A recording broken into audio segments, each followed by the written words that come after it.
नमस्कार प्यारे बच्चों।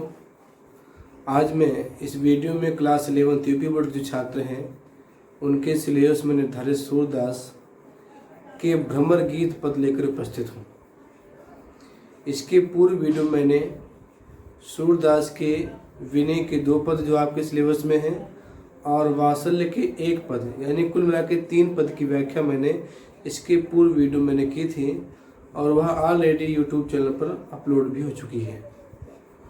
आज मैं इस वीडियो में भ्रमर गीत के पद संख्या 4 से लेकर के पद संख्या 8 तक की व्याख्या इसमें करूँगा और पद संख्या 9 से लेकर के पद संख्या 12 की व्याख्या नेक्स्ट वीडियो में की जाएगी, क्योंकि मैं बार बार कहता हूँ कि पूरा 4 से लेकर के 12 तक की व्याख्या करना एक वीडियो में संभव नहीं होता है, क्योंकि वीडियो लंबा हो जाता है। तो पढ़ाने वालों के लिए भी और पढ़ने वाले दोनों के लिए समस्या उत्पन्न करता है। लंबा वीडियो से निरस्ता आती है, इसलिए थोड़ा पढ़ा जाए, अच्छा पढ़ा जाए। तो आज हम भ्रमर गीत के पद पढ़ेंगे इस सिलेबस में। तो सूरदास की जो रचना है सूरसागर में 2 विषय महत्वपूर्ण हैं। एक श्री कृष्ण का बाल्य सौंदर्य का वर्णन और दूसरा है भ्रमर गीत का वर्णन। ये सूरसागर में 2 ही विषय ज़्यादा महत्वपूर्ण हैं। तो भ्रमर गीत के बारे में बता दूं। भ्रमर कौन होता है? भौरा। इसको भ्रमर गीत पद की संज्ञा क्यों दी गई? होता ऐसा है कि जब श्री कृष्ण अपने मित्र को यानी उद्धव को जब गोपियों का हालचाल लेने के लिए ब्रज या गोकुल भेजते हैं और उद्धव को अपने ज्ञान पर घमंड रहता है और उद्धव जब ब्रज में आते हैं तो गोपिकाओं को अपनी योग साधना की बातें बताते हैं। तो गोपियों को यह बात रास नहीं आती है। गोपियाँ शुरू से ही श्री कृष्ण की दीवानी थी। आज भले ही वो श्री कृष्ण मथुरा चले गए हों, लेकिन उनकी यादें उन्हें सता रही हैं और उद्धव से वही चाहती हैं कि योग साधना की बातें ना करके वो श्री कृष्ण की बातें करें, जिससे उन्हें आनंद मिले। लेकिन वो गोपियों की बात नहीं मानते हैं। तभी गोपियों के सामने एक भौरा दिखाई देता है और वो भौरे को लक्ष्य करके बातें कहती हैं, उलाहना देती हैं, क्योंकि वो श्री कृष्ण के मित्र थे और श्री कृष्ण के मित्र का गोपियों का अपमान करना उद्धव जी का ये मर्यादा के अनुकूल नहीं था, प्रतिकूल था। क्योंकि जो भी अगर अतिथि आता है, मेहमान आता है, तो हमारे भारतीय संस्कृति में परंपरा रही है उसका सम्मान करें, उसका सत्कार करें। भले वह हमारे लिए अच्छी बातें कह रहा हो या ना कह रहा हो। कहते हैं अगर दुश्मन भी घर में आ जाए उसे स्वागत करना चाहिए।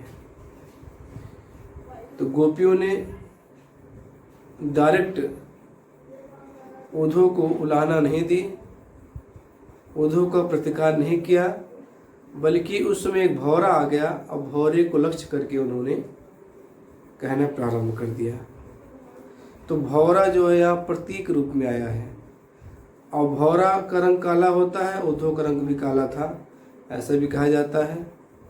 तो भौरा जो है प्रतीक रूप में है, यानी भौरे की जो बातें, भौरों को लक्ष्य करके जो बातें कही जा रही हैं वह जो है उद्धव को कही जा रही है यहाँ पर, जिससे उद्धव को बुरा भी न लगे और गोपियों की बात भी हो जाए। इसलिए सूरदास ने इसे भ्रमर गीत की संज्ञा दी है। आइए हम लोग चौथा देखते हैं बिना विलंब किए। उद्धव मोहि बज विसरत नाही, हंस सुता की सुंदर कगरी और कुंजन की छाही। वह सुरभि वह बच्च दोने करत दुआहन जाही। ग्वाल बाल मिल करत कुलाहल नाचत गही गई बाही। यह मथुरा कंचन की नगरी मन मुक्ता हल जाही। जब ही श्रुत आवत तो सुख की जी उमगत नाही। अनगन भात करी बहु लीला जसदानंद निभाई। सूरदास प्रभु रहे मौन है, यह कह कह पूछता है। ये उस समय का वर्णन है जब श्री कृष्ण मथुरा में कंस का वध करते हैं, जो उनके मामा थे, और कंस के वध करने के पश्चात वो मथुरा में ही रह जाते हैं। तो एक दिन उन्हें अपने ब्रज की याद आती है, जहाँ पर उनका बचपना बीता था। आज वो अपने बचपन की यादों में खो जाते हैं, और उनके जो मित्र थे, परम मित्र उद्धव जी, उन उद्धव से अपने बचपन की यादें, ब्रज गोकुल में जो उन्होंने लीलाएं की थी, उन सब को, वो सब की घटनाएं उन्हें एक एक करके याद आ रही हैं। और उद्धव से कहते हैं कि उद्धव मैं ब्रज विसरत नहीं, हे उद्धव मैं ब्रज को भुला नहीं पाता, ब्रज विसरत नहीं, मैं विस्मरण नहीं कर पाता, भूल नहीं पाता हूँ। हंसुता के सुंदर कदरी, हंसुता कहते हैं यमुना नदी को, वहाँ यमुना नदी का सुंदर किनारा, हंसुता की सुंदर कगरी मतलब होता है किनारा, अर कुंजन की छाई, हे उद्धव मैं ब्रज को भुला नहीं पाता हूँ। यमुना नदी का सुंदर किनारा और कुंजन की छाई, यमुना नदी किनारे कदम के वृक्ष से बने हुए कुंज, कुंज उसे कहते हैं जो झुरमुट और लता से जो छायादार वृक्ष से चढ़ करके जो छायादार बनता है फूल पत्तियों से, उसे कुंज कहते हैं। इसे मंडप बन जाता है। आप देखे होंगे कि बहुत सारे बेल लता होती है जंगलों वंगलों में, जो पेड़ों पर चढ़ करके एक मंडप नुमा आकार बन जाती हैं, जिसके नीचे बैठने से बहुत आनंद आता है, शीतलता मिलती है, के लिए सूर्य की रोशनी जो है वो पृथ्वी तक नहीं आ पाती, उसे कहते हैं कुंज। कह रहे हैं कि यमुना नदी का सुंदर किनारा और वहाँ के सुंदर कुंज की छाँव के नीचे बैठ करके जो आनंद मिलता था वो मुझे याद आ रहा है। वह सुरभि वे बच्च दोहनी खरक दुआहन जाही, कह रही वो गाय यादें आ रही। सुरभि मतलब होता है गाय, वे गाय याद आ रही, वह बच्च, बस मतलब बछड़ा, वो बछड़ा याद आ रहे हैं। दोहनी खरक दुआहन जाही, जब हम लोग दुहने वाला पात लेकर के, दुहने मतलब दुहने वाला पात बर्तन, जैसे मटका हो बाल्टी हो, खरक दुआहन जाही, जब हम लोग गाय के दुहने के लिए गाय का पात, दूध का पात लेकर के जब हम लोग गौशाला में जाते थे, वो मुझे याद आ रहा है। खरक मतलब होता है गौशाला, दुआहन जाही, जब हम लोग गाय धोने पात्र लेकर के गाय धोने गौशाला में जाते थे तो बड़ा आनंद आता था, मुझे याद आ रहा है। ग्वाल बाल में करत कोलाहल नाचत गए गए वाही, और हम सभी जितने भी ग्वाल बालक थे उनके साथ मिलकर के खूब खेला करते थे, खूब हल्ला मचाया करते थे, और नाचत गए गए भाई, एक दूसरे का हाथ पकड़ के खूब नाचा करते थे, नृत्य किया करते थे। वो सब मुझे एक करके याद आ रही हैं। यह मथुरा कंचन की नगरी मन मुक्ता हल जाही, हे उद्धव जी यह जो मथुरा भले ही सोने की नगरी है, यानी यहाँ धन संपदा की कोई कमी नहीं है, मन मुक्ता हल जाही, यहाँ मड़ियों और मोतियों से भरा हुआ है, लेकिन यहाँ पर मुझे वो आनंद नहीं मिल पा रहा है जो आनंद मुझे ब्रज गोकुल में बचपन में सहसा अवस्था मिला था। वो चीज़ें मुझे, यहाँ सब कुछ है, यहाँ सब कुछ भरा पड़ा हुआ है, धन दौलत किसी चीज़ कमी नहीं है, लेकिन वह खुशी मुझे नहीं मिल पा रही है जो खुशी मुझे ब्रज गोकुल मिला करती थी।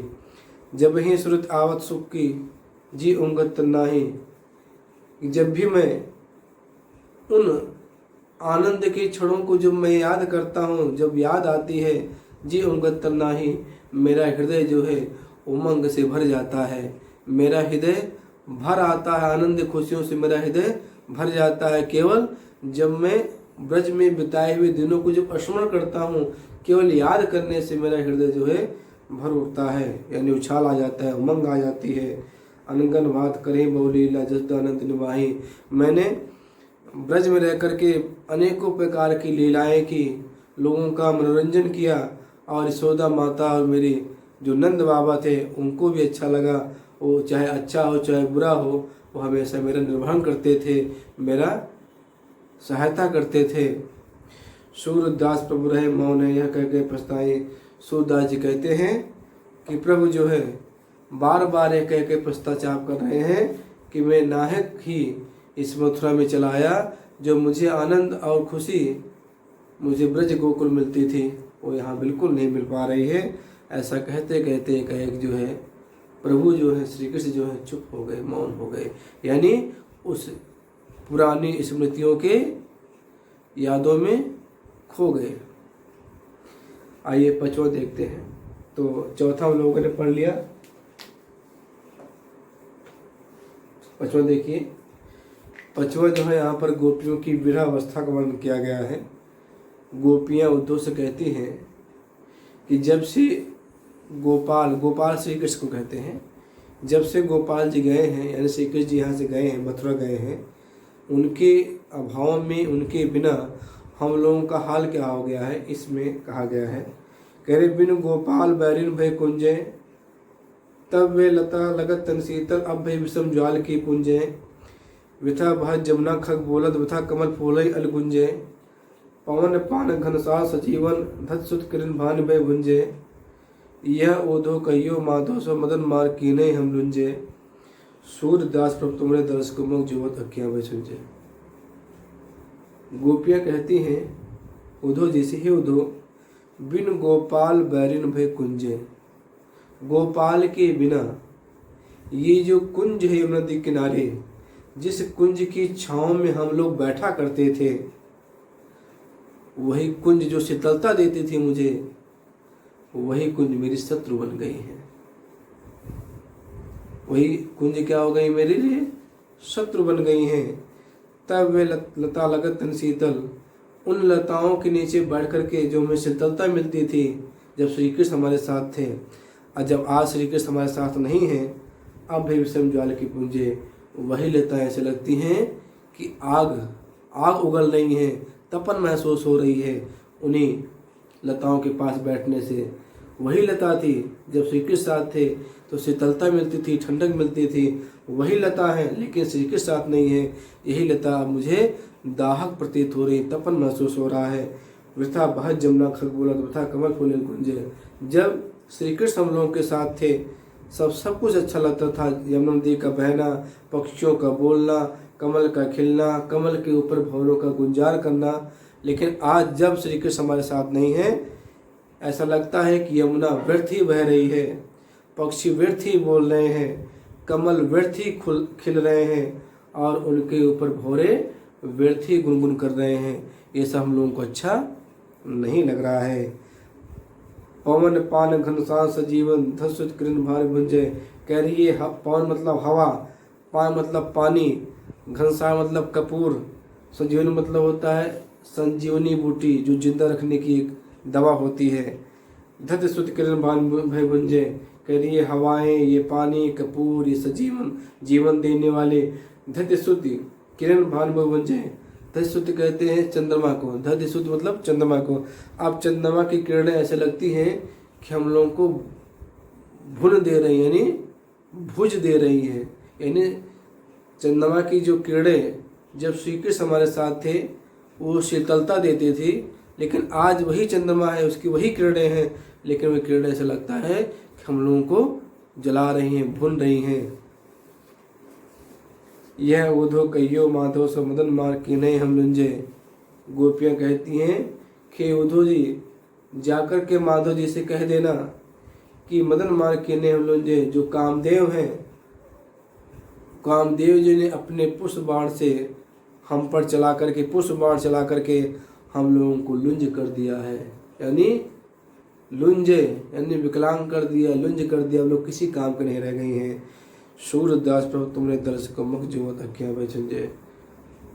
गोपियाँ कहती हैं, सूरदास जी कहते हैं, गोपियाँ कह रही हैं कि हे प्रभु तुम्हारे दर्शन की लालसा में मग जुवत अखियां भय सुंजे।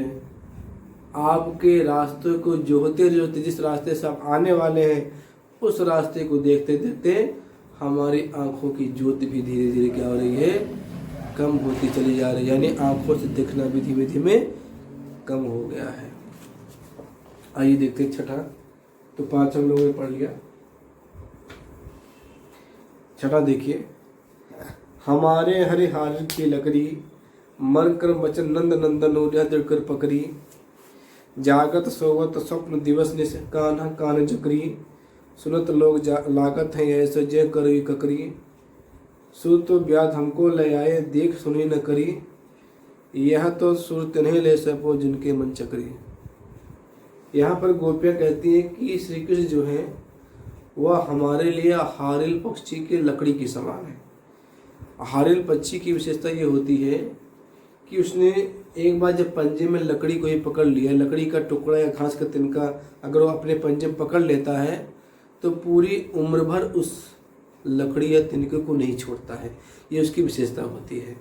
तो गोपियाँ भी उद्धव से कहती है कि उद्धव जी, श्री कृष्ण जो है हमारे लिए हारिल पक्षी के द्वारा पकड़े हुए लकड़ी के समान है। जिस तरह हारिल पक्षी एक लकड़ी को अपने पंजे में पकड़ लेता है और जिंदगी भर नहीं छोड़ता, उसी प्रकार हम लोग श्री कृष्ण को जब से चाहती हैं, कितना भी कुछ हो जाए लेकिन हम लोग श्री कृष्ण को नहीं छोड़ सकती, ना ही भूल सकती हैं। कह रहे हैं हमारे हर हारिल की लकड़ी।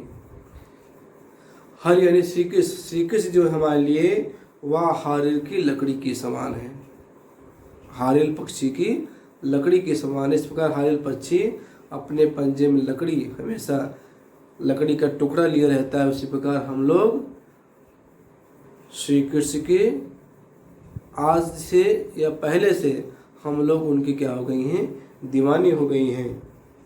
मन कर्म वचन नंद नंदन याद कर पकड़ी। हम लोग मन से, कर्म से, वाणी से नंद नंदन, जो नंद बाबा के जो नंदन श्री कृष्ण हैं, उर हृदय में यह देखकर पकड़ी।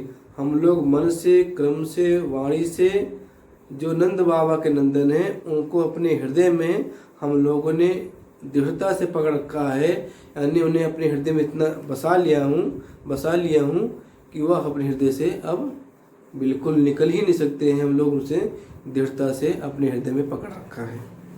जागत सोवत स्वप्न दिवस में कान्हा कान्हा जकरी। कह रहे हम लोग जागते समय, सोते समय, स्वप्न में, दिन में, रात में हम लोग कान्हा कान्हा जकरी, हम लोग कन्हैया कन्हैया कहती रहती हैं, जपती रहती हैं। सुनत जोग लागत है ऐसे जे करी ककरी। हे उद्धव जी, जिस योग साधना की तुम बात कर रहे हो उस योग साधना को सुनने से ऐसा लगता है जैसे हम लोगों ने कड़वी ककरी खा ली हो, यानी जो मुख हमारा मीठा था श्री कृष्ण नाम लेने से, और वही मुख जो है जब योग साधना की बात सुनते हैं तो वही मुख जो है कड़वा हो गया हो। सो तो व्याध हमको ले आए देख न सुनी करी। हे उद्धव जी, जो तुम रोग लेकर आए, व्याध मतलब तो रोग, पीड़ा, जो तुम रोग या पीड़ा लेकर यहाँ पर आए हो, इस रोग पीड़ा के बारे में हम लोगों ने सुना है, न कभी देखा है। यह तो सोतने ले सब पूजन के मन चक्री। गोपियाँ कहती हैं कि हे उद्धव जी, यह जो तुम रोग या पीड़ा लेकर घूम रहे हो, यह उनको दो जिनके मन अभी तक चंचल हैं, या जिनके मन चक्री की तरह घूम रहे हैं, जिनका मन स्थिर नहीं है। आप ले जाकर के उन्हें सौंपो, उन्हें बताओ हम लोगों का मन क्या हो गया है, श्री कृष्ण के चरणों में स्थिर हो गया है। हम लोगों ने मन से, कर्म से, वाणी से अपने हृदय में श्री कृष्ण को दृढ़ता से पकड़ रखा है। हमेशा के लिए हम लोग श्री कृष्ण की हो गई हैं, इसलिए यहाँ पर योग साधना की बातें नहीं चलेंगी। आप योग साधना की बातें उनसे करो जिनका मन अभी चंचल है, जो मन स्थिर नहीं है। ये छठा हो गया। सातवां देखिए, ऊधो जोग जोग हम नाही, अबला सार ज्ञान कह जाने कैसे ध्यान धराही। ते मोदन नयन कहत हो हरि मोद जिन माही, ऐसी कथा कपट की मत कर हम ते सुनी न जाही। सवन चीर से जटा बधायु ये दुख कौन समाही, चंदन तज अंग भस्म बतावत बिरा अन अतिदाही। जोगी भ्रमत जाहे लग भूले सो तो है अपमाही, सूर श्याम ते नारे न पलछन दो खटते परछाई। इसमें गोपियाँ कहती हैं उद्धव जी से, ऊधो जोग जोग हम नाही। यहाँ पर देखिए जोग शब्द दो बार आया है, इसे हम यमक अलंकार भी कह सकते हैं। यहाँ पर यमक अलंकार है। यमक अलंकार वहाँ पर होता है जहाँ पर दो शब्द एक शब्द दो बार आए और दोनों का अलग अलग अर्थ होता है। यहाँ पर योग जो शब्द दो बार आए हैं दोनों का अलग अर्थ है। एक योग मतलब होता है योग और दूसरे योग मतलब होता है योग्य। कह रहे हैं कि उद्धव जी आप जिस योग साधना की बातें कर रहे हो हम लोग उसके योग्य नहीं हैं। अबला सार ज्ञान कह जाने कैसे ध्यान कराएंगे। हम लोग अबला हैं, शक्तिहीन नारी हैं, और तुम जो ब्रह्म की बातें कर रहे हो, जो ब्रह्म का ज्ञान उन लोगों को दे रहे हो, और आप कह रहे हो कि ब्रह्म के ज्ञान में पहले आपको ध्यान करना पड़ेगा, आँख मूंदना पड़ेगा। तो ये कह रहे हैं कि जब हम लोग ध्यान करेंगी तो ते मूदन नयन कहा तो हर मोजन माही। जब हम लोग ध्यान करेंगी, आँख मूंदेंगी, तो हमें श्री कृष्ण की ही मूर्ति नजर आती है, श्री कृष्ण की ही मूर्ति नजर आती है। ऐसी कथा कपट की मधुकर हम तो सुन जाही, हे मधुकर हे भौरा। यहाँ पर जो है जो मधुकर शब्द है वो उद्धव के लिए कहा गया, प्रतीक रूप में आया है। कहने हे मधुकर अगर तुम हमारे साथ छल करोगे मेरे साथ और ऐसी कहानी बताओगे छल करके हम तो सुनने जाएं, हम लोग उसे बिल्कुल नहीं सुनेंगे अगर छल करोगे तो। श्रवण चीर से जटा बधाई हुए तो कौन समाई। तुम कह रहे हो कि तुम्हारी इस योग साधना में श्रवण यानी कान को कनफटा, इसे जो योगी नाथ होते, जो नाथपंथी थे उन्हें कनफटा भी कहा जाता था। आपने पढ़ा होगा सिद्ध साहित्य, आदिकाल में सिद्ध साहित्य, नाथ साहित्य।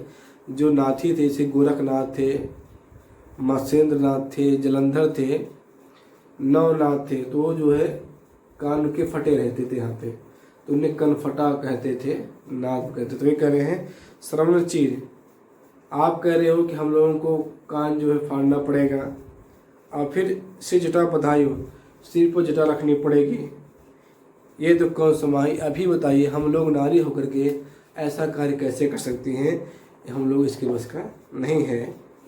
चंदन तज अंग भस्म बतावत विरह आनंद दाही। आप कह रहे हो कि जिसके हमारे शरीर में चंदन तज, चंदन मतलब होता है यहाँ से कृष्ण का मतलब है। कह रहे हैं कि जिसके शरीर में चंदन का लेप लगा हो और उस चंदन के लेप को त्याग करके आप कहते हो कि शरीर में भस्म लगाओ, राख लगाओ, विरह आनंद दाही। हम लोग वैसे ही श्री कृष्ण की विरह में तड़प रही हैं और भस्म लगा करके तुम हमारी विरह को, हमारे तड़प को और बढ़ाना चाहते हो। जोगी ब्रह्म जाए लग बोले सोते अब माही। हे योग साधना जो है लोगों को भ्रमित कर रखा है। सोते अपमाही, लोग ब्रह्म को खोजते खोजते लोग खुद भ्रमित हो जा रहे हैं, तो भला बताओ हम लोग कैसे कर पाएंगे। सूर्य श्याम ते नारी न पलछन तो करते परछाई।